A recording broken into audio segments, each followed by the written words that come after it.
Assalamualaikum warahmatullahi wabarakatuh.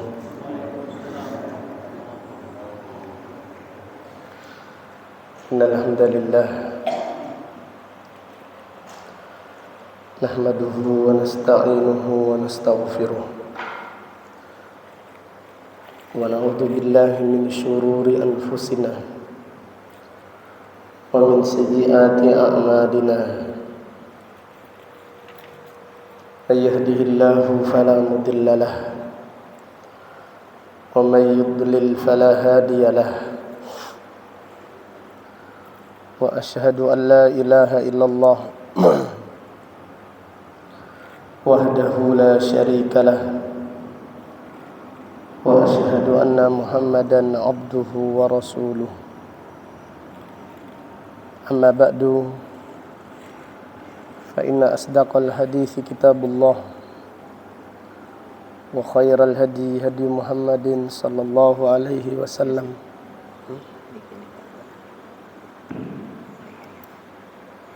memang timur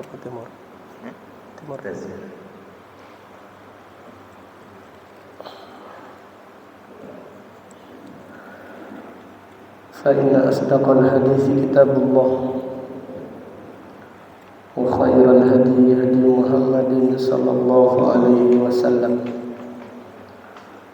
wa syarral umuri muhdatsatuha wa kullu muhdatsatin bid'ah wa kullu bid'atin dhalalah wa kullu dhalalatin finnar. Allahumma faqihna fid din wa 'allimna at-ta'wil.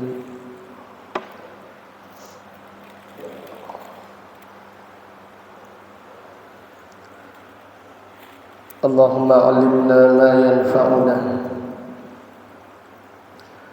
wanfa'na bima 'allamtana wa zidna ilman wa aslih lana sya'nana kullahu wa la takilna ila anfusina tarfata 'ainin. Alhamdulillah, pada malam ini, malam Kamis tanggal 29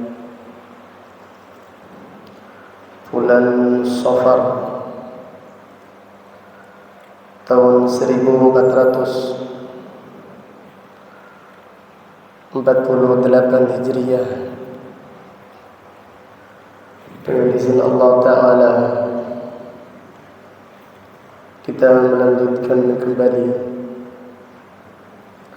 kajian kitab Riyadhus Shalihin yang ditulis Al-Imam Abu Zakaria Yahya bin Sharaf An-Nawawi,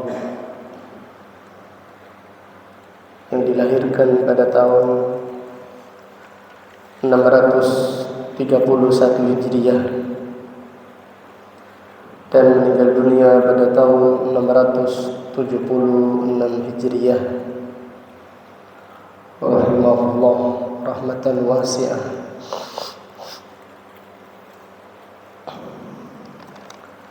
Pada malam ini kita masih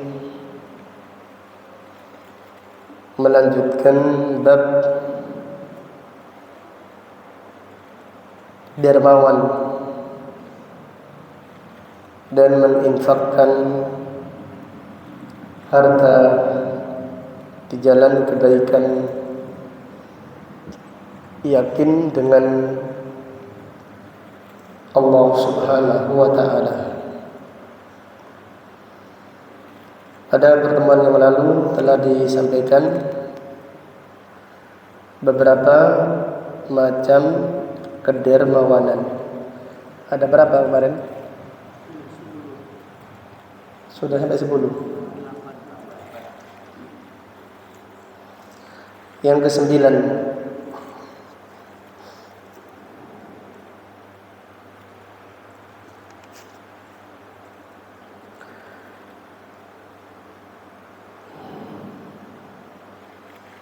dermawan dengan kesabaran. Sudah ya? Belum? Ya, sekarang yang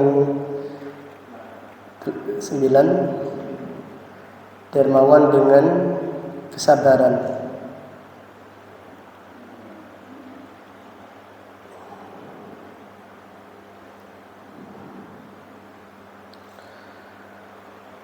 Di antara macam kedermawanan yaitu dermawan dengan kesabaran. Bahkan sebagian ulama mengatakan dermawan ini lebih bermanfaat daripada dermawan dengan harta. Dermawan dengan kesabaran adalah derajat yang sangat tinggi. Bahkan lebih bermanfaat daripada dermawan dengan harta. Nabi SAW bersabda, "Wa man yatasabbar sabbirullah."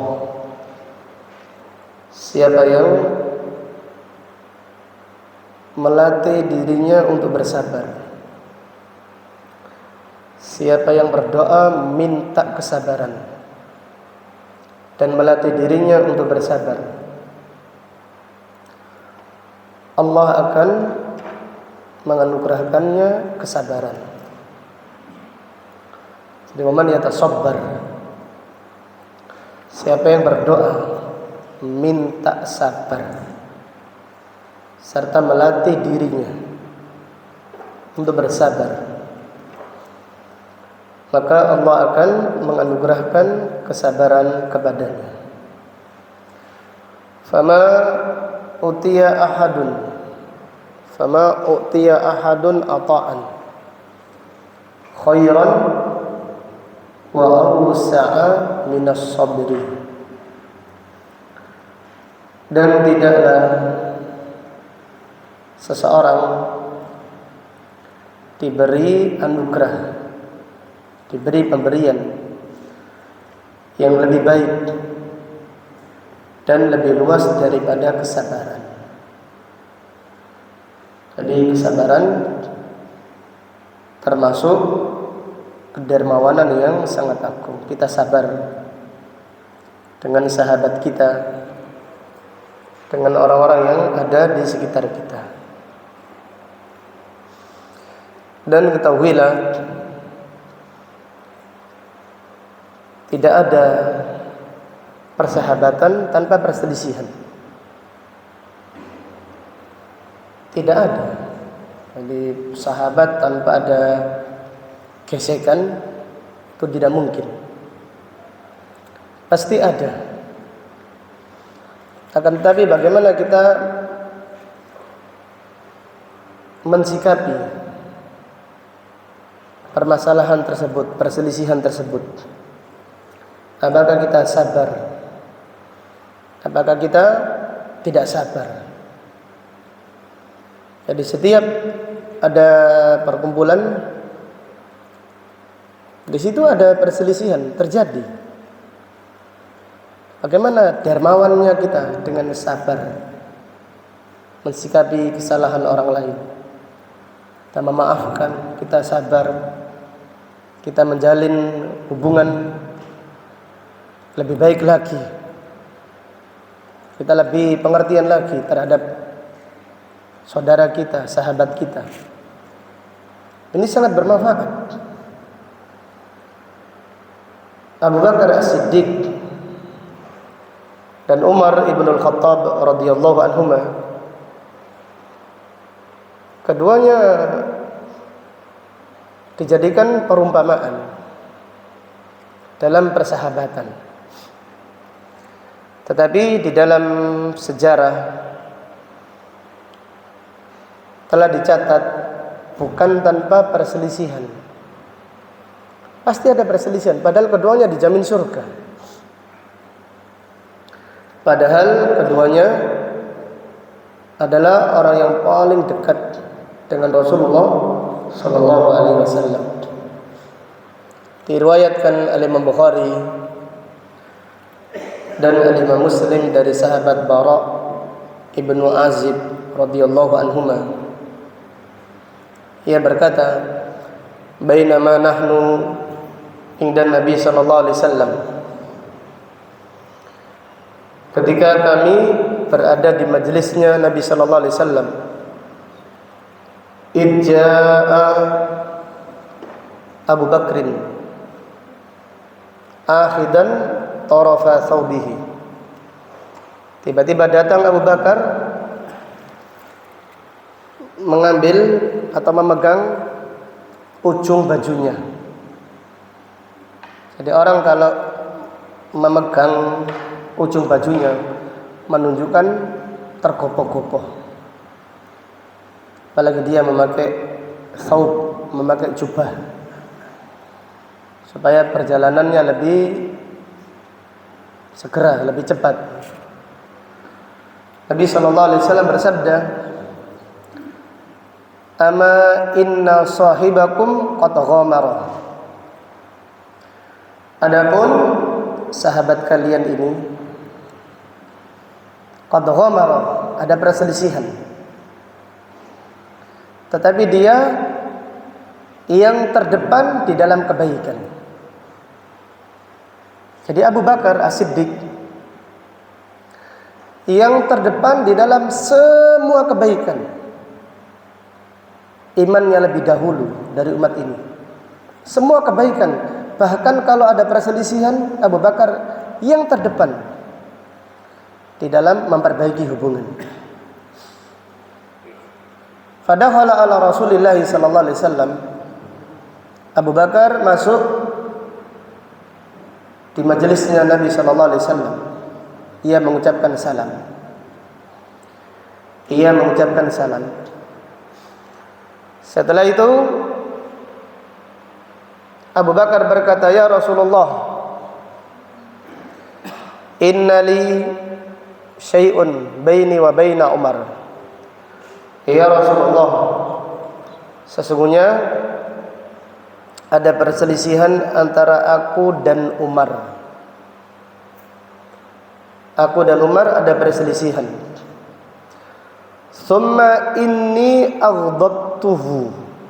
Kemudian aku mengatakan sesuatu yang menyinggung perasaan Umar. Kemudian aku mengatakan sesuatu yang menyinggung perasaan Umar. Faqama, Umar pun pergi. Karena merasa tersinggung,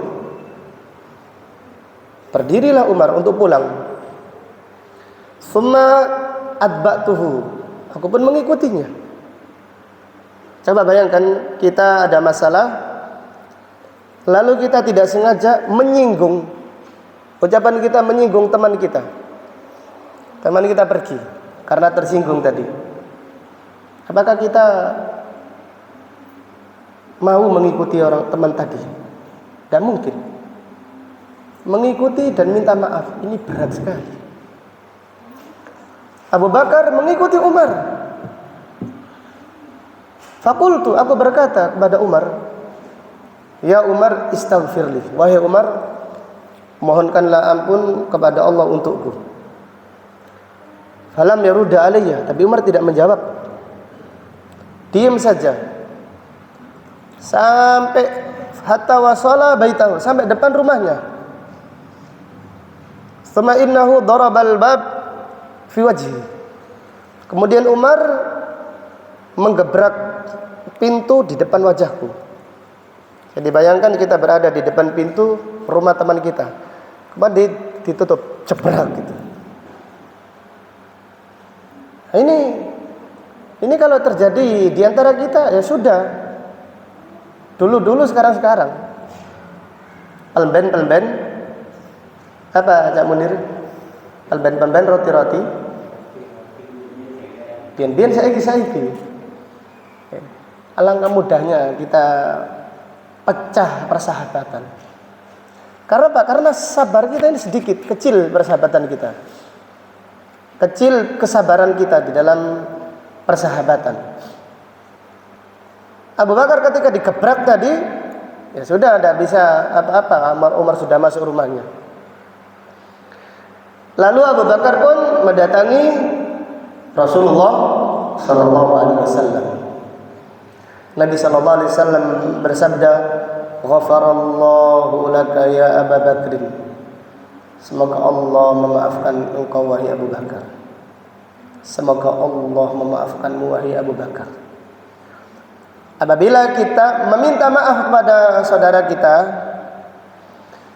kemudian saudara kita tidak memaafkan, yang memiliki ampunan itu Allah. Kita sudah melakukan kewajiban meminta maaf. Kewajiban dia memaafkan. Kalau kita meminta maaf, tolong saya salah, saya mengakui kesalahan, saya minta maaf, mari kita memperbaiki hubungan supaya lebih baik lagi. Lalu saudara kita tidak memaafkan, Allah yang memaafkan kita. Karena ampunan itu bukan milik manusia, milik Allah. Yang tercela adalah orang yang tidak minta maaf. Ini yang dituntut nanti di hadapan Allah. Jadi kalau ada orang tidak minta maaf, yang terdolimi bisa mengatakan, nanti saya tuntut di hadapan Allah.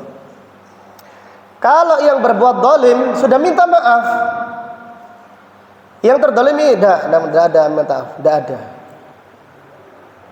Bagaimana ini?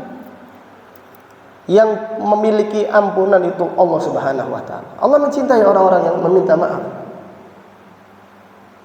Nabi Sallallahu Alaihi Wasallam berkata, "Ghafarallahu laka ya Abu Bakr."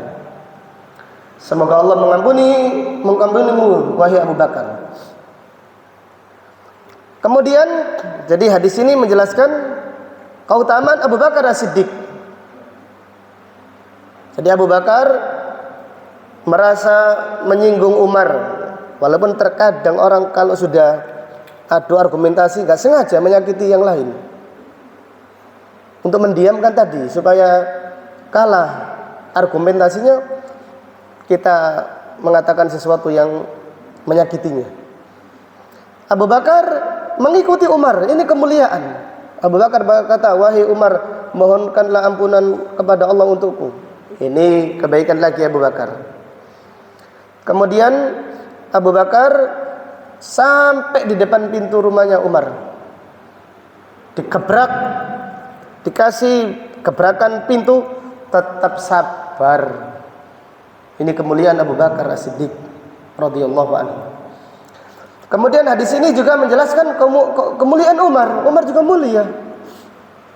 Karena Umar, di dalam riwayat disebutkan, "Tsumma inna Umara nadima." Kemudian Umar pun menyesal.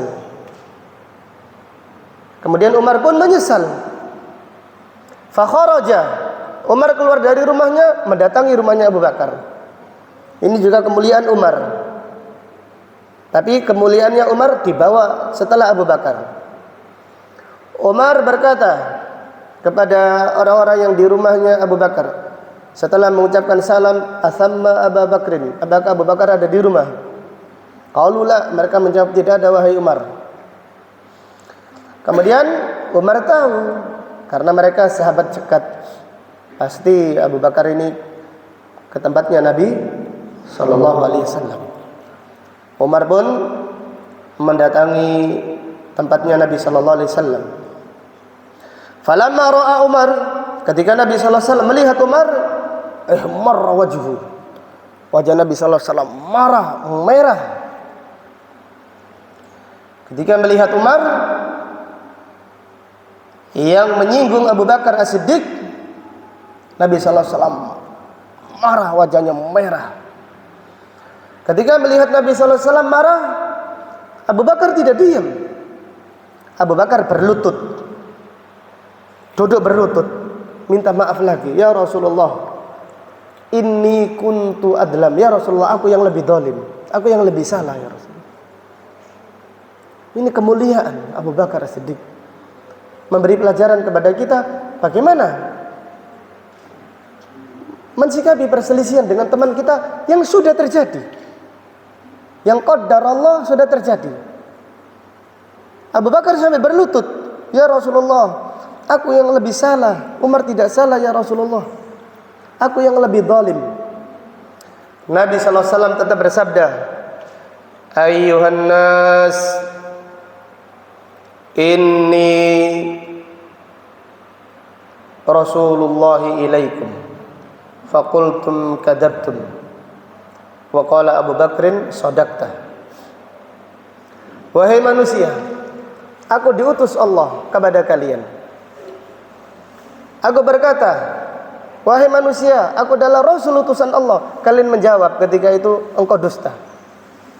Hanya Abu Bakar yang mengatakan engkau jujur. Abu Bakar tok ketika itu. Ia mengatakan sadaqta. Fahal antum tariku li sahibi? Apakah kalian bisa tidak mengganggu sahabatku karena aku?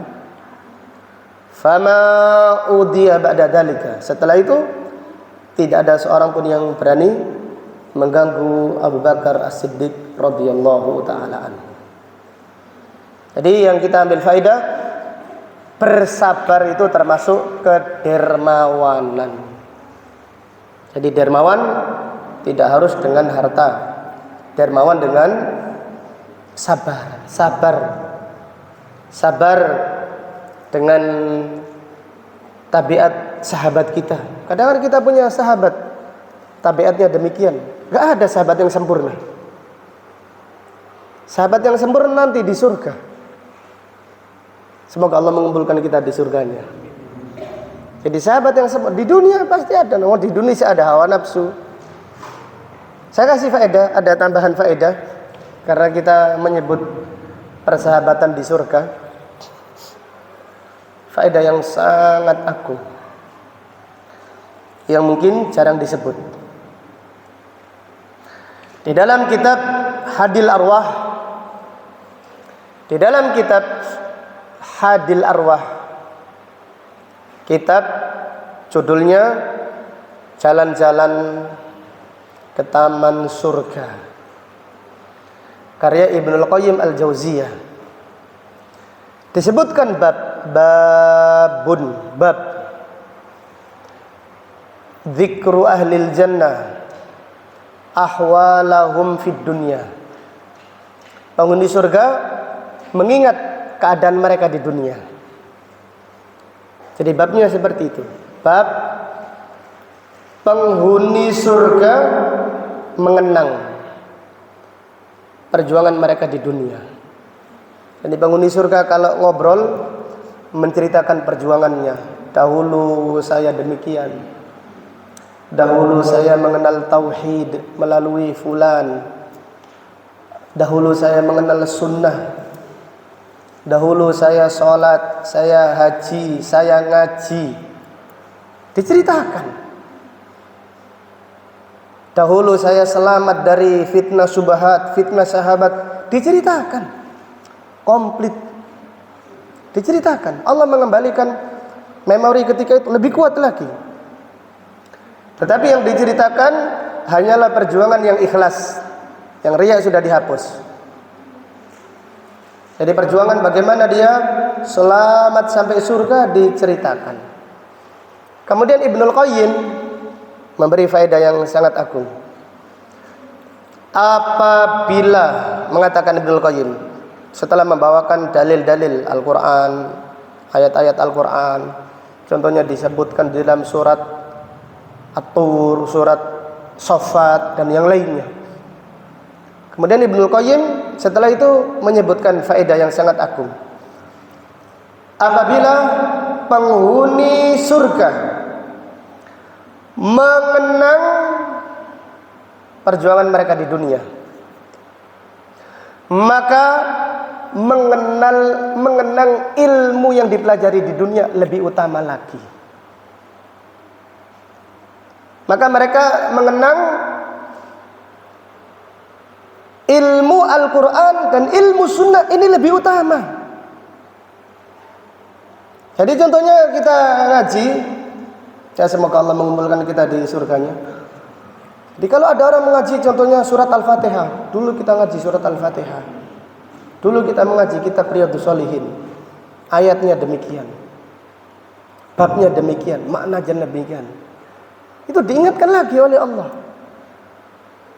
Apabila penghuni surga mengenang perbuatan mereka di dunia, maka mereka mengenang ilmu, maka mengenang ilmu lebih utama. Karena mengenang ilmu itu nikmat. Kata Ibnul Qayyim, karena mengenang ilmu itu nikmat, lezat, lebih lezat daripada makan, minum dan jima. Orang kuat makan berapa jam sampean? Makan terus kuat tak? Kuat. Tapi kita ngaji 1 jam kuat, 2 jam kuat. Ada yang ngaji 1 hari 4 jam, 5 jam kuat. Orang makan paling lama ya, paling minum kopi itu paling lama minum kopi tapi diseruput titik-titik. Tapi pada hakikatnya orang itu gak kuat makan terus-terus, tidak kuat. Tetapi kata Ibnu Qayyim, karena lezatnya ilmu lebih lezat daripada makanan, minuman, jima, lebih lezat daripada jima. Jima suami istri alangkah lezatnya, alangkah nikmatnya. Tapi lebih nikmat lagi ilmu. Kemudian Ibnu Qayyim berkata, nikmat ini di surga nanti tidak diberikan oleh Allah kecuali bagi para ulama dan penuntut ilmu. Maka orang yang enggak mau ngaji itu rugi. Orang curit enggak mau ngaji rugi, kasihan. Aja mereka ngaji. Bukan untuk memakmurkan supaya kajian kita tambah ramai, kasihan mereka. Enggak punya kenangan. Kenangan, oh ayatnya ini kenangan. Segala yang di dunia menuju Allah, yang penting ikhlas. Itu nanti diceritakan. Pada hakikatnya hidup di dunia itu mencatat sejarah, baik bagi penghuni neraka atau penghuni surga. Penghuni neraka ceritanya nanti cerita ratapan. Adapun penghuni surga ceritanya cerita kenangan yang indah. Daripada hakikatnya hidup di dunia ini mencatat sejarah untuk diceritakan nanti di akhirat nanti. Oleh karenanya para ulama mengingatkan, dunia sekarang adalah kehidupan nyata, sedangkan akhirat masih cerita. Suatu saat nanti akhirat kehidupan nyata, sedangkan dunia tinggal cerita. Diceritakan yang nikmat-nikmat tadi. Ngajinya saya ngaji ini, saya ngaji ayat ini. Oh ternyata saya keliru. Alhamdulillah Allah memaafkan saya. Tidak mungkin kita benar terus itu. Tapi di surga Allah berfirman tentang akhirat itu, fabasarukal yauma hadid. Pandangan kalian itu tajam sekali, ingatan kalian kuat. Namun di dunia kita lupa. Dulu kita pernah ngaji mana? Lupa di dunia. Mungkin saking banyaknya kajian kita atau saking sedikitnya ngajinya kita, lupa. Tapi di akhirat diingatkan lagi oleh Allah. Tapi syaratnya tadi ikhlas dan sesuai sunnah. Ikhlas dan sesuai sunnah. Maka perbanyaklah mencatat sejarah. Jadi setiap langkah kita ini dinilai pahala di sisi Allah Subhanahu wa ta'ala. Demikian, ini tambahan faedah sebagai motivasi kita semuanya supaya semangat menuntut ilmu. Maka ada cerita, tapi wallahu alam kesahihannya, maknanya benar. Ada anak kecil bertanya kepada seorang syekh yang bermadhab Maliki, ulama dahulu. Anak kecil berkata, wahai imam, apakah di surga ada membaca ilmu? Di surga ada membaca ilmu? Apakah ada majelis ilmu di surga? Syaikhnya membaca, wahai anakku, membaca ilmu adalah kenikmatan yang membahagiakan hati dan menyejukkan mata. Maka itu ada. Anak kecil berkata, wahai Syekh, kalau engkau mengatakan tidak ada, aku akan menjawab surga tidak lezat karena tidak ada ilmu. Alhamdulillah engkau mengatakan ada. Kalau engkau mengatakan tidak ada, aku akan menjawab surga tidak nikmat. Di surga ada ilmu, tapi majelis ilmu di surga bukan seperti majelis ilmu di dunia. Majelis ilmu dunia, majelis amar ma'ruf nahi munkar. Majelis tawasau bil haq wa tawasau bis sabr, tawasau bil marhamah. Majelis dunia tazkiyatun nufus, mensucikan hati. Akhirat tidak. Majelis akhirat, majelis kenangan. Dulu saya membaca ayat ini di masjid ini bersama ini, alhamdulillah ya Allah nikmat. Dulu saya ngaji di masjid ini, wah saya diceritakan. Karena waktu di sana itu tidak seperti waktu di dunia. Kita ngobrol dengan teman kita, habis isya, mohon maaf ya, saya mau ngaji lagi. Selesai sudah, ngobrol dikit tak. Ngobrol di akhirat lama, nggak ada. Nggak ada yang takut istri. Saya lama-lama saya takut istri nanti muring-muring ibu ya arek-arek ibu. Nggak ada sudah. Waktunya longgar sekali, luas. Demikian maka orang heran dengan orang ngaji. Malah orang yang ngaji lebih heran dengan orang yang tidak ngaji, kasihan mereka. Tapi kita jangan marah, orang nggak ngaji jangan dimarahi. Karena kita tidak boleh memaksa orang supaya ngaji. Sampean itu kalau mengaji jangan boleh marah. Kita mendoakan, kasihan. Kita menginginkan kebaikan untuk orang lain, bukan untuk diri kita supaya lebih terkenal, lebih wah pengajiannya, naudzubillah, semuanya itu ujub. Jadi apabila seorang ustadz kajiannya lebih besar daripada yang lain, kalau bangga, lalu dia bangga, jangan-jangan kajiannya tidak ikhlas karena Allah. Karena dibanggakan. Buat apa ngaji rame kalau dibanggakan? Buat apa ngaji sepi kalau kecil hati? Jadi jangan membanggakan, jangan ujub, supaya nanti bisa diceritakan di surga nanti. Yang diceritakan di surga adalah segala perjuangan yang ikhlas karena Allah Subhanahu wa taala. Kemudian yang ke-10 sekarang. Dermawan dengan akhlak mulia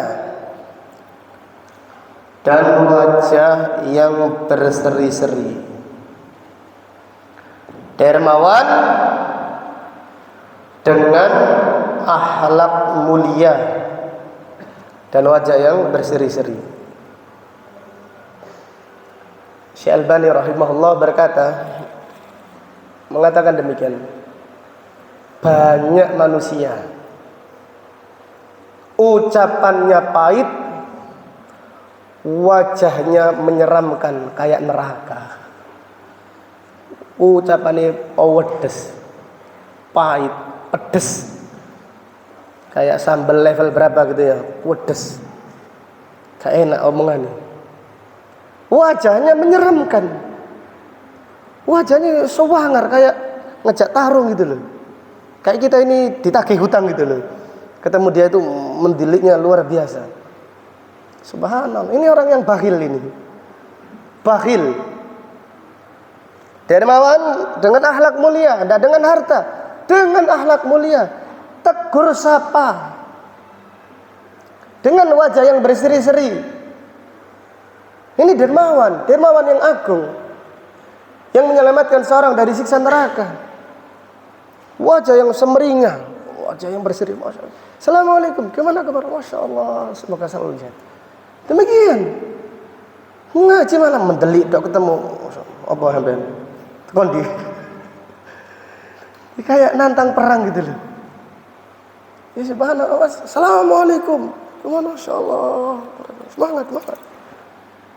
Dapat pahala ya akhi. Ini dermawan. Dermawan dengan akhlak mulia, dengan wajah yang berseri-seri. Allah berfirman, "Wa ja'alnakum syu'uban wa qabaila lita'arafu, saling mengenal, saling mendoakan. Gimana kabar? Gimana kabar orang tua? Anak-anak sehat semuanya. Semoga Allah menjaga antum dan keluarga. Masya Allah. Bernilai pahala yang sangat besar. Gitu tok. Yang penting niatnya di dalam hati. Ini dilatih.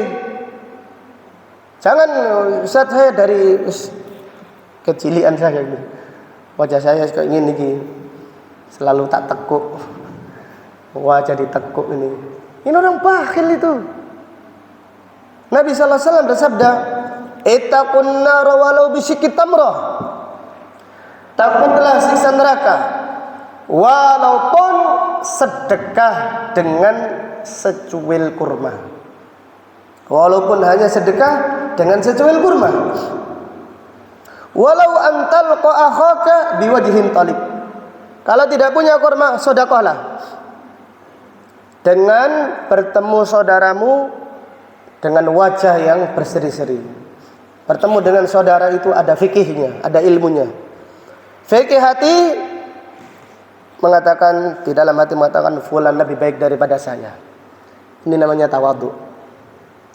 Kalau di dalam hati kita tidak mendetikkan apa-apa, berarti kurang tawadhu. Kalau di dalam hati kita meyakini saya lebih baik daripada fulan, ilmunya, kedudukannya, hafalannya, saya menganggap lebih baik, ini namanya sombong. Kalau tidak diomongkan, sombong tapi bocor halus. Sombong tapi halus. Ada bocor kan, bocor halus ya, kayak konangan itu. Tapi kalau diomongkan, Pak saya lebih baik dari sampean, ini namanya apa? Kalau ban itu namanya apa? Beldos itu namanya. Itu beldos, itu ban yang beldos itu. Sampean model kok ngono, tonton aku lebih ganteng daripada sampean.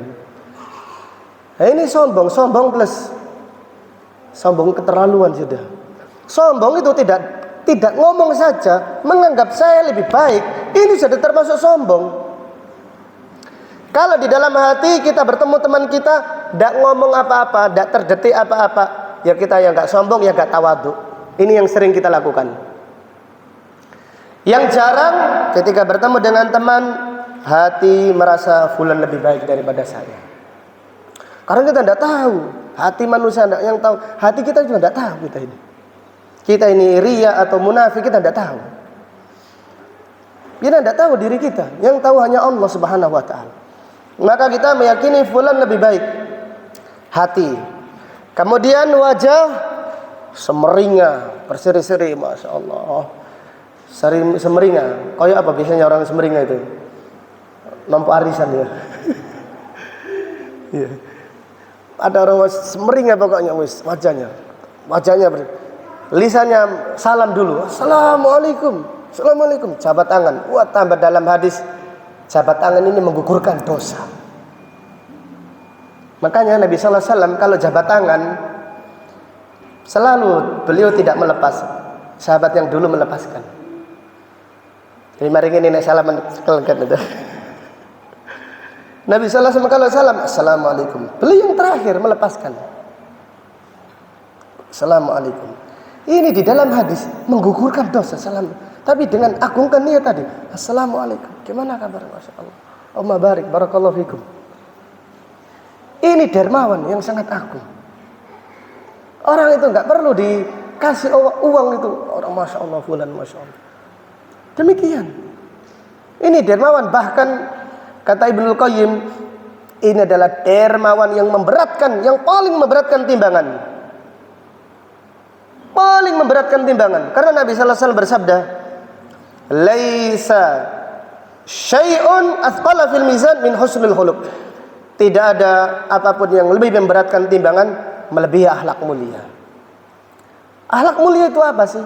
Akhlak mulia itu definisinya kaful ada, menahan diri dari ganggu orang lain.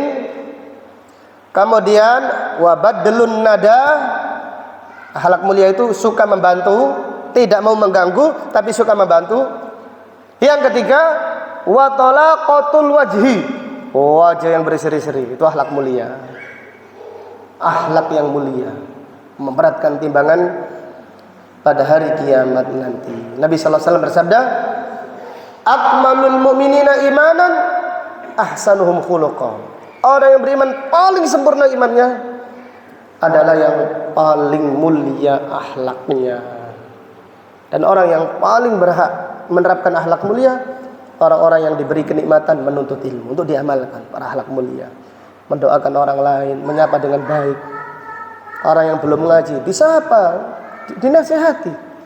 Kalau masih belum ngaji, ya tetap diperbaiki, tetap didoakan. Demikian, karena kita menginginkan kebaikan kepada saudara-saudara kita. Wallahu taala alam. Sampai di sini kajian kita. Insyaallah akan kita lanjutkan pada kajian yang berikutnya. Jazakumullahu khairan, barakallahu fikum. Subhanakallahumma bihamdik, asyhadu an la ilaha illa anta, astaghfiruka wa atubu ilaik. Assalamualaikum warahmatullahi wabarakatuh.